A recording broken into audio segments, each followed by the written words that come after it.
So in this video, we're going to look at how to draw an electron dot diagram to represent the valence electrons in an atom. And we'll just do it with one simple little lesson. So let's have a look at a couple of atomic examples. If I was to draw the electron orbit diagram of an atom, so let's take something simple like lithium. All right, now lithium has an atomic number of 3.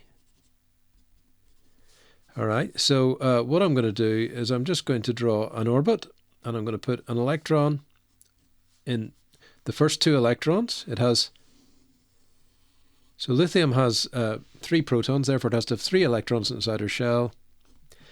And we draw the 3 electrons, 2 into the first shell and 1 into the outer shell, which is the valence electron. All right. Now, the valence electron is the only one that does chemistry, because if lithium can lose this electron, it falls back on the same electron configuration as helium and is thus stable. That's what it's trying to do. It's trying to get rid of this electron. But so the electron here is the only one that's really important for a chemist. So the electron dot diagram just gives us that electron. We just draw a dot for lithium. Okay? Now, we can up the ante a little bit if we look at carbon. And carbon is in group 2 of the periodic table as well, so it has 2 electrons in its inner shell, and the carbon's atomic number is 6, so it's got another 4 to go, so it's got 6 protons, needs another 4 electrons, so 1, 2, 3, 4, 5, 6. Okay, so that's how we would draw the orbital diagram method. Now, if I was going to draw the electron dot diagram, I do it like this: 1, 2, 3, 4. Now, we can put an electron at each of the sort of north, south, east, and west points, and that's what we do, because what we start doing after that is we pair them up. Let's have a look at fluorine.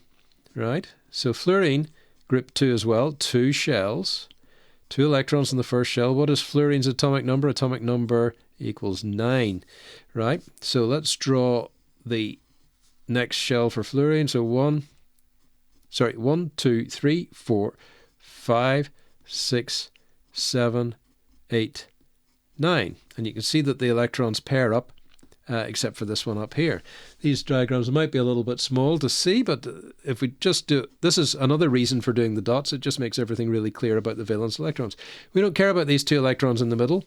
Fluorine has this electron configuration: 1, 2, 3, 4, 5, 6, 7.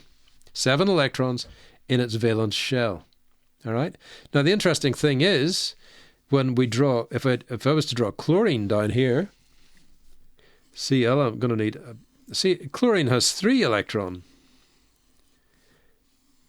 orbits, and those are going to get a little bit tight together, okay? But anyway, let's just do it: 1, 2. So what's chlorine's? Chlorine is atomic number 1, 2, 3, 4, 5, 6, 7, 8, 9, 10, 11, 12, 13, 14, 15, 16, 17. Okay?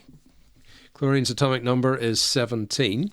Now, that's a lot of electrons to draw. And remember, these 2 inner shells don't really feature in chemistry. So as far as a chemist is concerned, we can really just ignore those for most cases, and we just draw the valence electrons, which is 1, 2, 3, 4, 5, 6, 7. Exactly the same as fluorine, both in group 7 of the periodic table, or group 17 of the periodic table, if you prefer.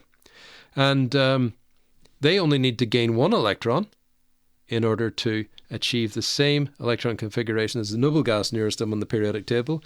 So let's have a look at neon, which is next to fluorine. So neon, if we were going to do it with electron shells, it's very hard to draw a circle with this board that I've got set up the way this. But here's neon: 1, 2. Neon has an atomic number of 10. Okay.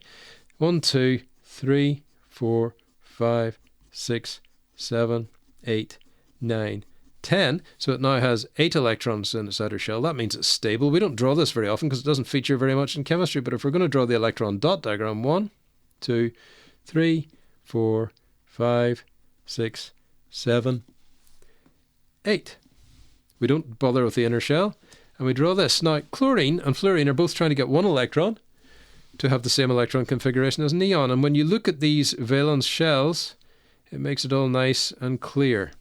And the electron dot diagram really does help. There's another kind of diagram, the Lewis dot diagram, which is a combination of unbound, unshared pairs of electrons with covalent bonds, lines for covalent bonds. But there you go. There's the electron dot diagram. We'll talk about how we use this, and we'll look at this in covalent bonding, which is the best place, the most useful place for this to be looked at.